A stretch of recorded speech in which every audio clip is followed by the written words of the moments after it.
شہید تو دلیر لوگ ہوتے ہیں, شہید تو دلیر, جسے سارا زمانہ دلیر کہہ رہا ہے وہ اپنے بارے میں کیا کہہ رہے ہیں؟ کہتے ہیں شہید تو دلیر, میں تو کاہل سا آدمی ہوں, سست آدمی ہوں, میں تو اتنا کام ہی نہیں کرتا. تو یہ خواب تو نے جو ٹھیک ہے دیکھا ہے نا, پھر سے دیکھنا. تو ابو بکر صدیق فرمانے لگے عاجزی نہ کر, انکساری نہ کر, تو جو کہہ رہا ہے ٹھیک کہہ رہا ہے, لیکن مجھے سن کے شکر بھی ہوا ہے اور افسوس بھی ہوا ہے. افسوس اس بات کا کہ تیرے جیسا بطل عظیم چلا جائے گا, اور شکر اس بات کا کہ رب تجھے زندگی بھی اعزاز والی دے گا, اور شہادت کی موت دے کے اللہ تجھے موت بھی عزت والی عطا فرمائے گا. اللہ موت بھی تجھے عزت والی دے گا, تجھے کاہلوں جیسی موت اللہ. حضرت فاروق اعظم رضی اللہ, بھائی یہاں تو اس زمانے کا سب سے بڑا مسئلہ پروٹوکول ہے. لوگوں کو پتا ہوتا ہے کامل پیر ہے, کامل مرشد ہے, لوگ نہیں جاتے. میں کسی کا مرید ہو جاؤں, میرا پروٹوکول کدھر گیا؟ پتا ہوتا ہے یہ کامل استاد ہے, میں اس کے پاس بیٹھوں گا تو میری تربیت کرے گا, لیکن لوگ شاگرد نہیں بنتے. میں کدھر گئی؟ یہ جو پروٹوکول کی مصیبت ہے نا, اس نے بڑے بڑے لوگ زیرو کر دیے, بڑے بڑے لوگ. اور یہ مت سمجھے کہ آپ کا وزیر اعظم پروٹوکول لیتا ہے یا آپ کا صدر پروٹوکول, وزراء, ایسی کوئی بات نہیں. ہم چھوٹے طبقے سے لے کر بڑے سارے پروٹوکول کے قائل ہیں. ہمارا تو داماد بھی کہتا ہے کہ مجھے پوچھا نہیں, میں تمہارے گھر کیوں آؤں. ہمارا تو بھائی ہر شخص اعلان کرتا ہے پروٹوکول کا, فلانے نے عزت نہیں دی تو واپس آ جاؤ, فلانے نے سلوٹ نہیں کیا تو واپس آ جاؤ. لوگ جہاں سلوٹ کرنا چاہیے وہاں بھی سلوٹ کرانے کے قائل ہیں.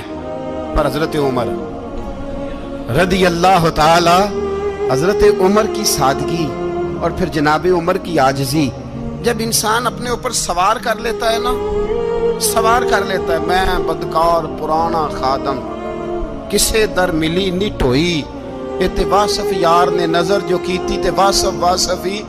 میں اکثر سوچتا ہوں حضور نے جہاں بھی کہا نا, فرمایا میرے بعد نبی ہوتے تو خطاب کے بیٹے عمر ہوتے. حضور نے فرمایا عمر جس رستے سے جاتا ہے شیطان وہ رستہ بدل جاتا ہے. نبی پاک صلی اللہ علیہ وسلم نے فرمایا میرا عمر وہ ہے کہ اس کی زبان پر حق جاری ہے. حضور علیہ السلام نے فرمایا 950 سال حضرت جبریل میرے عمر کی شان بیان کریں تو ان کی عظمت ختم نہیں ہوتی. 950 سال جبریل عظمت بیان کرے تو ختم نہیں ہوتی. یہ بات ہے حضرت عمر کی. اور فرمایا عمر ابو بکر کی نیکیوں میں سے ایک نیکی ہے, یہ شان ہے اب عمر فاروق رضی اللہ تعالیٰ عنہ کی. حضور نے فرمایا میرے بعد نبی ہوتے تو عمر ہوتے, جس گلی سے عمر آئے شیطان رستہ بدل جائے.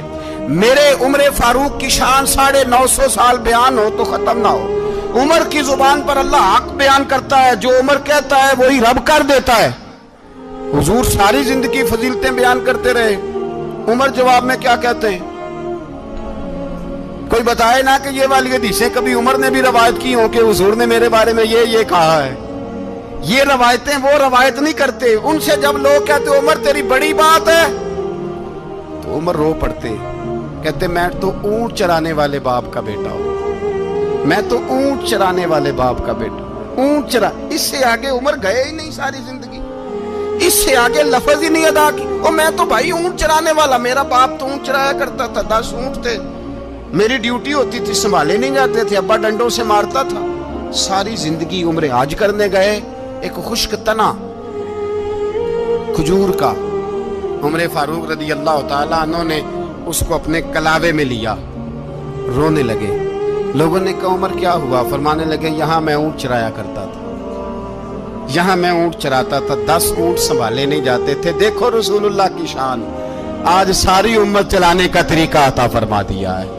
ساری نظریے سے پیار. یار پیسہ کس کو برا لگتا ہے؟ آپ جس آدمی کی 50 کروڑ کی پراپرٹی ہے اس کو پوچھیں سب سے غریب, آپ کو وہی نظر آئے گا. وہ کہے گا میں ٹائٹ ہوں. حالات بڑے, میں کئی باری پوچھے انہوں نے, میں کہتا ترجمہ بھی 10 چھڑوں کی, ہمیں تو سمجھ نہیں آتی. اور ٹائٹ حالات کون سے ہوتے ہیں جی؟ جس آدمی کا کروڑوں میں کاروبار ہے نا, اس کو آپ چھیڑے وہ رونے لگ جائے گا, رونے. تو کئی میں نے ایسے دیکھے ہیں کرائے کا مکان ہے, ان سے پوچھے صاحب کیا حال ہے تو کہتے ہیں جتنی اللہ نے شان والی زندگی ہمیں عطا کی ہے کسی کو نہیں دی ہوئی۔ اس کا مطلب ہے خوشی بھی یہی ہے اور غم بھی یہی، اندر سے خوشی ہے، اندر سے ہی۔ تو نے اگر راضی رہنا ہے تو ادھر سے رہنا ہے، ناراض رہنا ہے تو بس اپنے آپ کو خوش رکھے گا تو ہو جائے گا۔ سارے صحابہ مل کے آئے، کہنے لگے عمر فاروق سے کہنا ہے نبی پاک کے زمانے میں تو ظاہراً غربت تھی، ابو بکر کے دور میں بھی غربت تھی، اب تو بڑا محال ہے، عمر سے سفارش کرو کہ عمر نیا کرتا پہنا کرے۔ ملکوں کے سفیر آتے، عمر وہی پھٹی پرانی چادر اوڑھ کے اور وہی کئی جگہ پہ پیوند لگے سوٹ پہن کے سفیروں کے سامنے بیٹھ جاتا ہے۔ عمر کو مشورہ دو، طے ہو گئی بات۔ سب نے جب مشورہ دے لیا تو سارے کہنے لگے یہ بتاؤ شیر کی مونچھ کو ہاتھ کون لگائے گا؟ کہنا کس نے ہے؟ بندہ بھی تو ڈھونڈو نا۔ نے کہا جناب میرا یہ خیال ہے کہ مولا علی شیر خدا کہیں گے، کیونکہ جس شخص کی عمر کو سب سے زیادہ حیا کرتے دیکھا وہ شیر خدا مولا علی ہے رضی اللہ تعالی علی کہیں گے، اس لیے کہ جناب علی تو کئی دفعہ جب گفتگو کرتے تھے تو حضرت عمر چپ کر جاتے تھے اور فرماتے تھے علی نہ ہوتا تو میں ہلاک ہو جاتا۔ تو کہا علی سے کہو۔ جناب علی شیر خدا کو بلایا، کس کام کے لیے؟ جی اللہ اکبر۔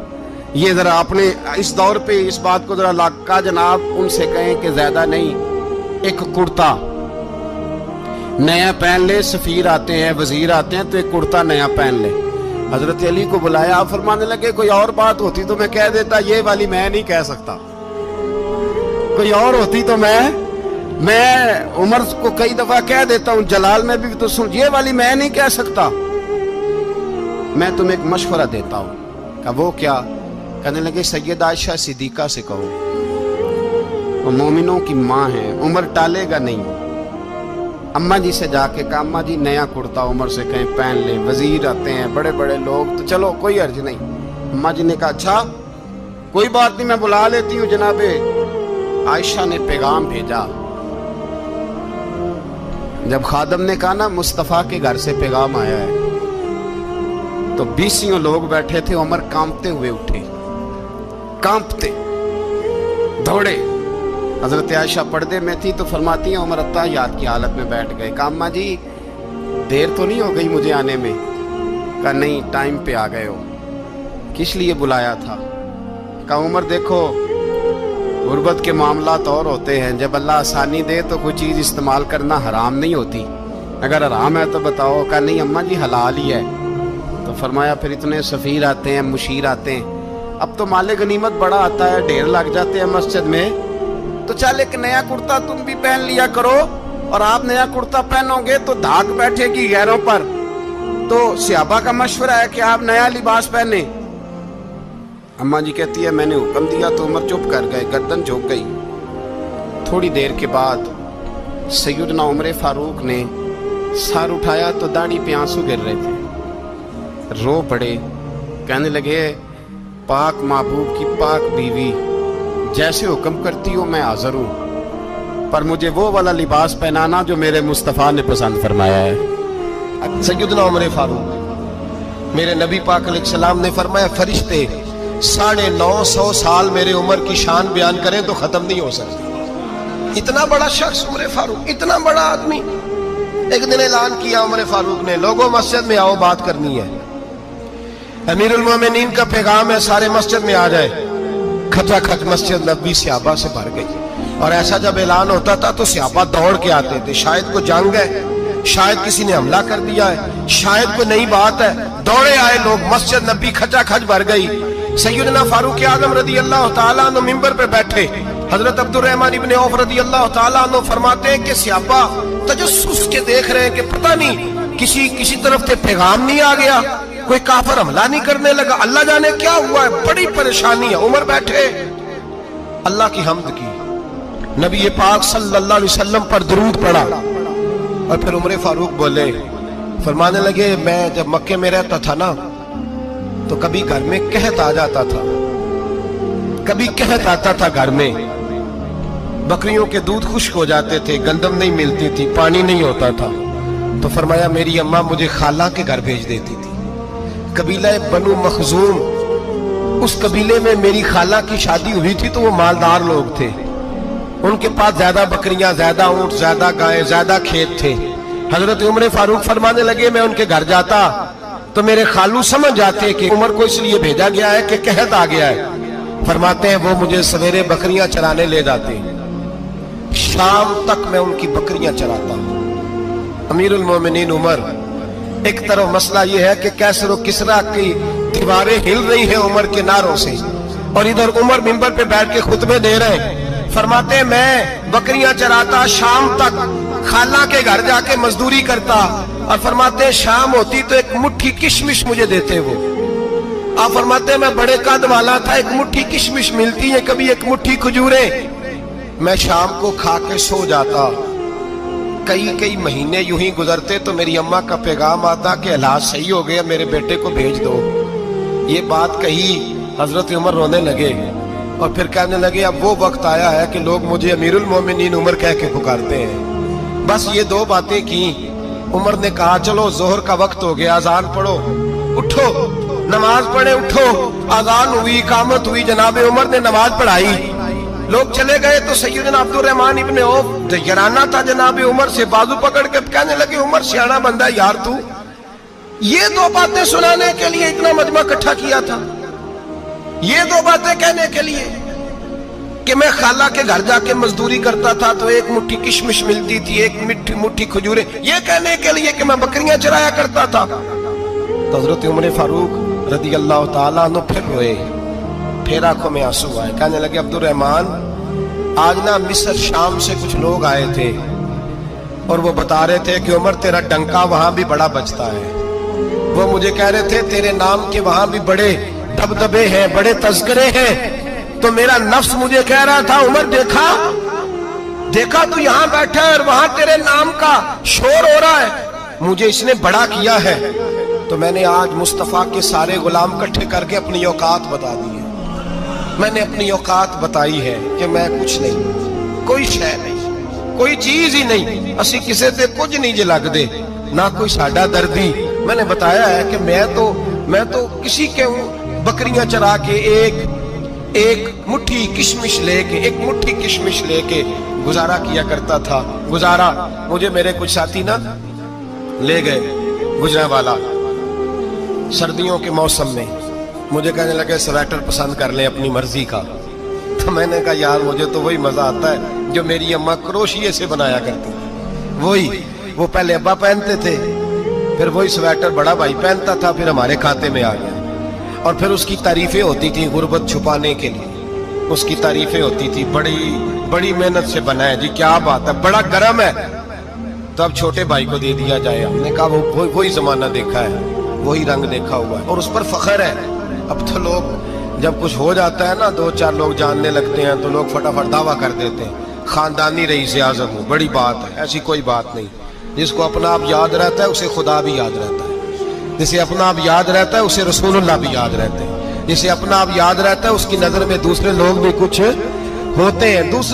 کچھ ہوتے ہیں۔ میں عمرے کے لیے حج کے لیے جاتا رہتا ہوں، رب مجھے اپنے فضل سے بلا لیتا ہے۔ تو میں ایئرپورٹ سے نیچے اترا تو ایک صاحب میرے جاننے والے تھے، دوڑ کے آئے اور مجھے کہنے لگے کیا بات ہے، سنا ہے اس دفعہ آپ سعودی ایئر لائن سے آئے، سیدھا مدینہ شریف آئے، کیا بات ہے آپ کی؟